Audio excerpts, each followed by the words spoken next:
我是个平庸之辈。这不是元太后？这么好。我大山是多奇观异象。陈南，东东。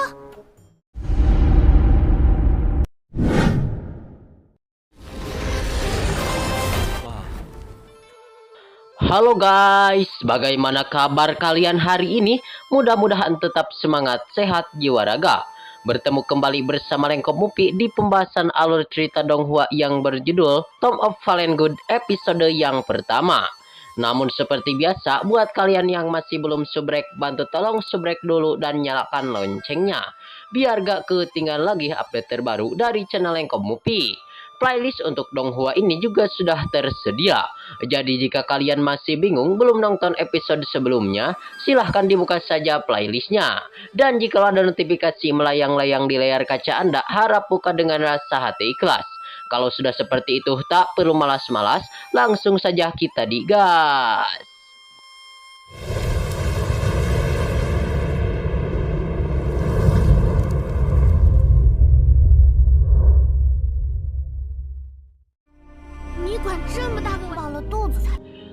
Mimin sedikit menginformasikan terlebih dahulu kepada kalian semuanya bahwasannya Donghua Tom of Fallen God ini MC-nya itu adalah Chenan, dan Chenan merupakan orang yang paling kuno, namun dia berhasil kembali ke dunia ini dengan menggunakan teknik reinkarnasi dari seorang ayah.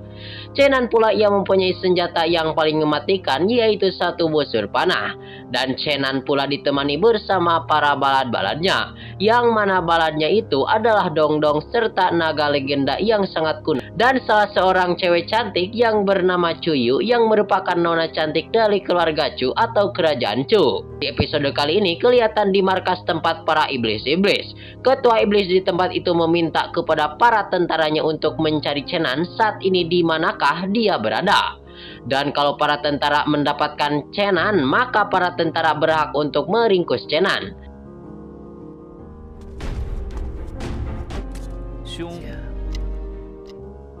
Dikarenakan kerajaan iblis mempunyai dendam banget kepada MC kita Chenan. Sang ketua iblis memerintahkan kepada tentaranya untuk segera mencarikan dengan gerak cepat dan bisa membawakan kepala dari Chenan serta busur panah spiritual milik Chenan. Sementara itu di sisi lain kelihatan Chenan, Dongdong dan juga Cuyu, mereka semua akan segera bergegas pergi ke perbatasan kerajaan Dongchu bagian timur. Namun sangat disayangkan sekali mereka semua, Chenan dan kawan-kawan harus melewati gurun kematian yang sangat menyeramkan. Dan di tempat itu juga sudah ada salah seorang yang ingin menghentikan perjalanan mereka. Nah, lalu tiba-tiba kelihatan anak panah besar langsung menancap ke tubuh naga milik Chenan. Sehingga orang misterius itu langsung terjun dari atas langit menuju naga tingkat kelima ini. Dan kelihatan pula naga tingkat kelima milik Chenan terlihat terkapar serta meninggoy di tempat. Yang padahal Chenan baru saja mendapatkan naga tersebut. Tetapi umurnya tidaklah lama dan sekarang dia sudah meninggoy aja.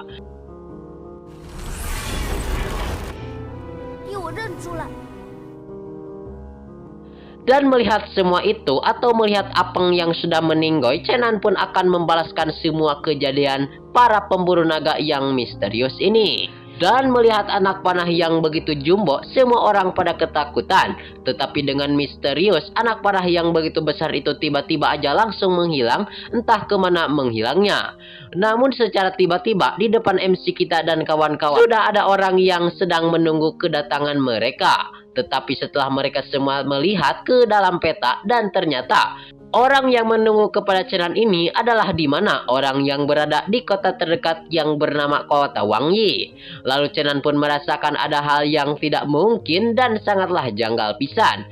Dikarenakan untuk menuju kota Wangyi dibutuhkan waktu 3 hari. Dan baru saja mereka semua akan nyampe di kota Wangyi. Dan semua ini pun harus ditempuh dengan menggunakan tunggangan dari naga. Jikalau berjalan kaki mah pasti akan membutuhkan waktu berminggu-minggu untuk sampai ke kota Wangyi ini.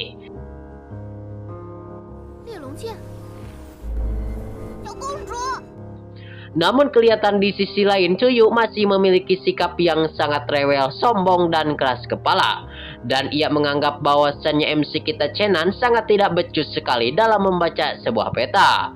Mereka berdua pun kelihatan terus berdebat ya geng. Namun singkatnya cerita, kelihatan setelah mereka semua mendekati kota itu, benar saja tempat ini adalah sebuah kota. Namun sayangnya entah kota ini adalah kota yang dituju oleh mereka. Tetapi kelihatan sesampainya di dalam kota ini, Chenan nampaklah terkejut pisan dikarenakan semua orang yang ada di dalam kota itu tidak menampakkan diri seorang pun, dan justru malah bersembunyi di dalam rumah saja.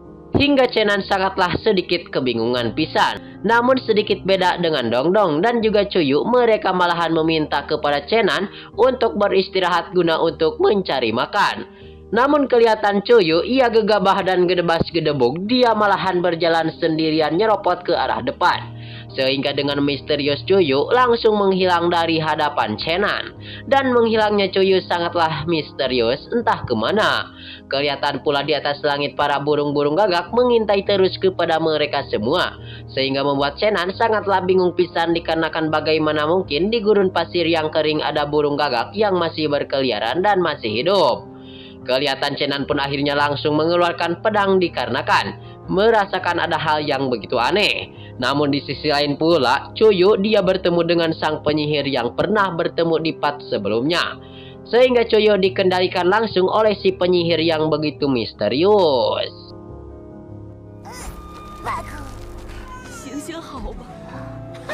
Namun di sisi lain pula Chenan, dia bertemu dengan seorang pria.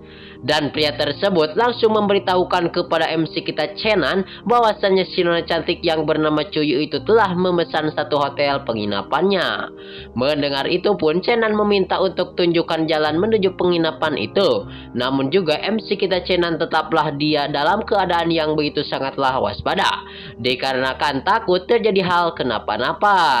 Tentunya hal yang tidak diinginkan sama sekali oleh Chenan. Namun singkatnya cerita, kelihatan di tempat itu Chenan dipertemukan dengan Cuyu yang sedang memerintahkan anak buahnya. Tetapi Chenan sendiri sudah mengetahui bahwasannya ini semua hanyalah ilusi semata.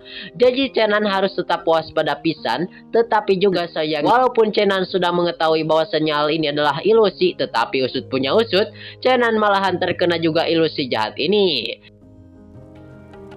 这边。 别忘了。 Dan Chenan hampir juga terkendalikan ya geng oleh si penyihir. Melihat kejadian ini, sontak Dongdong pun langsung bergegas untuk menuju serta menghajar kepada penyihir jahat. Dan ia pun bergegas untuk menyerang kepada Chenan supaya Chenan kembali ke dalam aura diri sehingga kembali sadarkan diri. Namun kelihatan oleh kita semua ya geng, ternyata beberapa pekerja di sana memang sudah dikendalikan oleh penyihir jahat. Sehingga usut punya usut, dalang dibalik kekacauan semua ini adalah si penyihir. Dan kota yang disinggahi Chenan saat ini sudah seluruhnya dikendalikan oleh si penyihir jahat. Hingga setelah Chenan sudah kembali sadar, satu persatu semua orang yang ada di tempat itu langsung dihajar kembali untuk mengembalikan ke kondisi yang semula. Dan setelah itu Dongdong meminta kepada MC kita Chenan untuk keluar dari kota misterius ini. Namun menurut Chenan disayangkan sekali karena mereka semua sudah terjebak dalam angan-angan si penyihir. Atau bisa disebut juga terjebak dalam formasi wanita gila.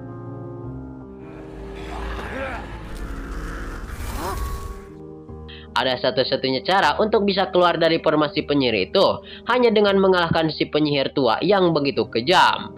Kelihatan sang penyihir pun akhirnya muncul sambil memberitahukan kepada Chenan. Dikarenakan menurutnya ini adalah akibat telah menyinggung kerajaan Bayin. Dikarenakan telah menyinggung kerajaan Bayin, maka jangan harap Chenan bisa hidup dengan nyaman dan tentram. Hingga sang penyihir jahat pun langsung bergegas guna untuk menyerang kepada Chenan. Namun kelihatan di sisi lain pula, Chenan meminta kepada si Dongdong untuk segera bergegas melarikan diri saja. Setelah mereka semua mulai bergegas melarikan diri, kelihatan Dongdong memberitahukan kepada Chenan bahwasanya ada 3 boneka yang mengontet-ngontet di belakang mereka. Sehingga Chenan pun langsunglah terbengong dan bingung dan tidak ada pilihan lain, mereka harus segera bergegas untuk menyerang boneka itu. Dan pas itu juga kelihatan langsung sang penyihir jahat memberikan informasi dan berkomunikasi dengan salah satu boneka yang sedang dihadang oleh Chenan.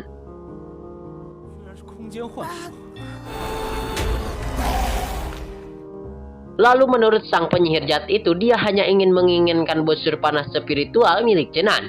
Mendengar hal itu pun, Chenan pun sontak menolak hal ini. Sehingga para boneka yang ada di depannya langsung membolak-balik kepada Chenan dan menerjangnya. Namun, Chenan sudah mengetahui bahwasanya semua boneka itu tidak akan pernah habis dikarenakan boneka ini hanyalah boneka di alam ilusi. Jadi Chenan pun bertekad bahwasannya selama sang penyihir masih berjalan hidup, maka pasti boneka ini akan teruslah berjalan. Dikarenakan dalang dari semua ini adalah sang penyihir jahat. Dan kelihatan Chenan pun langsung menggunakan busur panah Hoyi yang begitu kuat. Sontak dengan cepat ia langsung mengimbangi ketiga boneka jahat.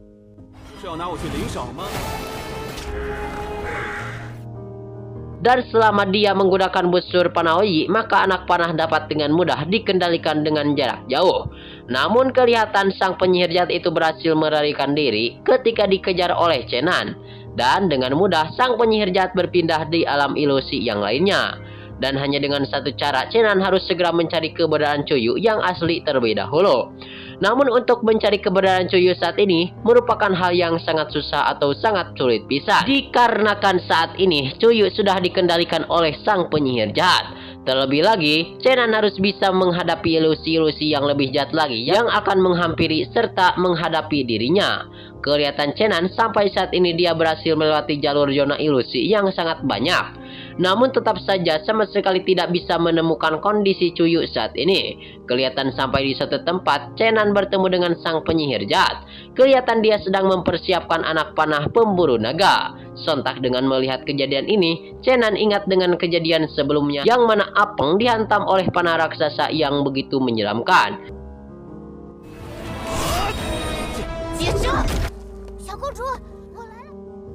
Namun kelihatan anak panah yang sedang diomel oleh si penyihir jahat sekarang sudah diluncurkan ke arah Chenan sehingga anak panah tersebut berhasil ditahan oleh Chenan. Namun sayangnya Chenan berhasil terpental sejauh beberapa meter. Namun beruntung sekali pentalnya Chenan saat ini terpental ke arah dekat Cuyu yang sedang diikat oleh ikatan spiritual.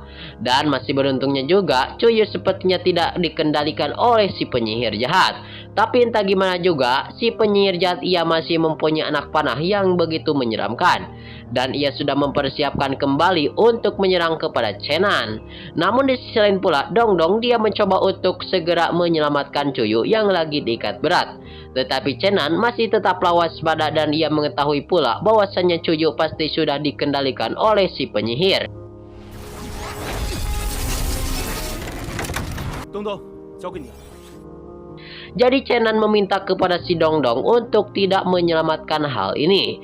Dan kelihatan ketika Dongdong melepaskan tangan dari Cuyu, kelihatan Cuyu mencoba bergegas akhirnya menyerang ke arah Chenan. Kelihatan teknik berbaku hantam dari Chenan membuat si penyihir galak itu pun geleng-geleng kelapanya. Tetapi saja busur panah yang ada di tangan sang penyihir akan menembus tubuh dari Chenan. Hingga Chenan pun langsung mengeluarkan busur Hoyi. Hingga anak panah yang dikecerkan oleh si penyihir jahat menjadilah hancur lebur. Namun kelihatan pula si penyihir berusaha untuk melarikan diri. Dan di sisi lain Dongdong dengan gerak cepat ia pun berusaha untuk menyadarkan si Cuyu. Tetapi Chenan memberitahukan kepada Dongdong bahwasannya Cuyu tidak akan kembali sadar ke alam fitrahnya selama si penyihir jahat tidak terkalahkan.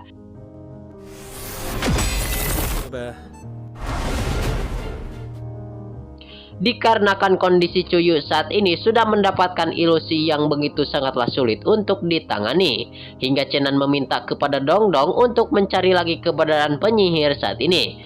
Dan kelihatan telah mendapatkan informasi penyihir yang asli berada jauh di bawah tanah. Hingga Chenan pun akhirnya langsung maju dan serta langsung mengeluarkan busur Hoyi dilontarkan langsung ke arah langit. Melihat kejadian ini, Dongdong pun sangatlah tidak mengerti sama sekali mengapa Chenan melontarkan anak panah ke atas langit.